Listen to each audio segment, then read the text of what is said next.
I recently heard a pastor admit from the pulpit that he didn't read fiction. And this is not the first time I've heard this from the pulpit. Why would anyone publicly admit to such a significant deficiency in character and perspective? What gets me is they seem to be a little proud of it. If you pin them down, they have their reasons. Most don't read fiction because they see it as a frivolous endeavor. A lot of the time it comes down to, well, it just isn't my kind of thing. Every Christian should read good fiction, for the same reason that every pastor should read good fiction. It's just that pastors are responsible for the edification of the flock. If gold would rust, what then shall iron do? There's a bunch of reasons to read fiction, and I'm going to give you 5. The first one is the most pleasurable. Reading fiction is relaxing. The problem is that too many people think that this is the only reason to do it. Number 2, reading fiction gets you out of yourself. We all live narrow lives and look at the world with a fairly limited vision. I am a white North American male who was born in the early 1960s in a middle-class family. I look at the world through these and other lenses.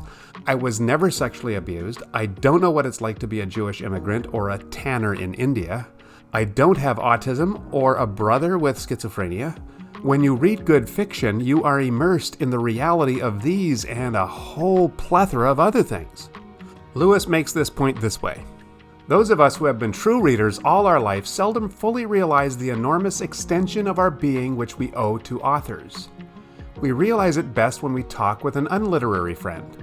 He may be full of goodness and good sense, but he inhabits a tiny world. In it, we should be suffocated. The man who is contented to be only himself, and therefore less a self, is in prison. My own eyes are not enough for me.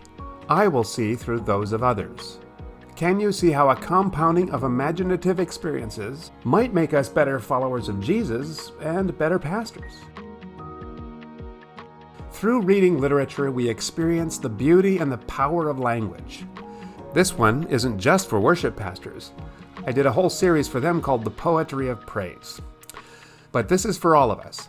Good art, be it in the visual arts or music or dance or fiction, is good because it's rooted in an endlessly creative God who has chosen to be imaged by creative human beings. Art isn't irrelevant or frivolous. It's part of what God commanded us to do in the beginning. When you enjoy truth and beauty, when you are blessed by gifts that God has given to other human beings, you are enjoying something in which God also delights. This one isn't always practical, but this isn't a bad thing. Our culture's obsession with utility is one of its many idols. That's 3 reasons, and we are now getting into the really good ones. Good fiction is true. Good fiction challenges us where we need to be challenged. In The Art of Fiction, John Gardner says that fiction helps us to know what we believe, reinforces those qualities that are noblest to us, and leads us to feel uneasy about our faults and limitations. If Gardner is right, and I think he is, what human being, let alone what pastor, wouldn't benefit from reading good fiction? As poetry is the art of saying that which cannot be said, narrative is the art of explaining the inexplicable. You can't deal with ideas like the good, sin, death, sacrifice, grace, love, redemption, etc. propositionally. Only narrative is up to the task. A sermon delving into topics like these needs the support of a mind that has been broadened and deepened by reading good fiction. Stories which have taken the preacher to an understanding beyond personal experience and theology. My 5th reason, you can't read the Bible if you can't read fiction. Now, practically everyone can read both, but not everyone can read both. Reading, really reading, requires a lot of training and skill, and these take an incredible amount of practice. And if you aren't reading fiction, you might not be practicing. We ought never to read a passage from the Word merely to extract practical nuggets of truth. That's not even reading.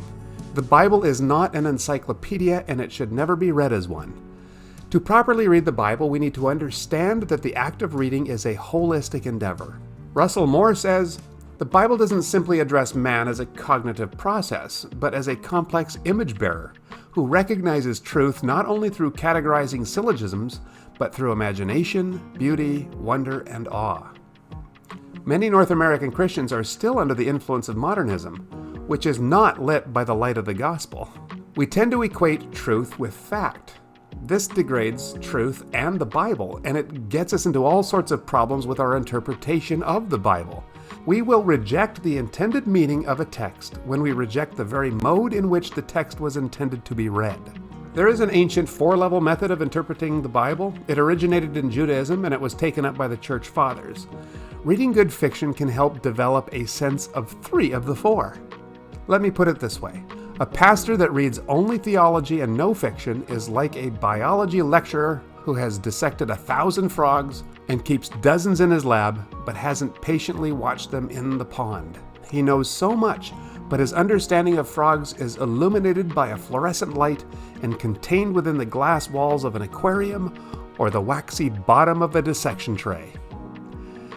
My next video, or 3, will be about the poems of John Donne. He was an incredible preacher, and you can tell that he read a lot. Thank you, and we'll see you next time.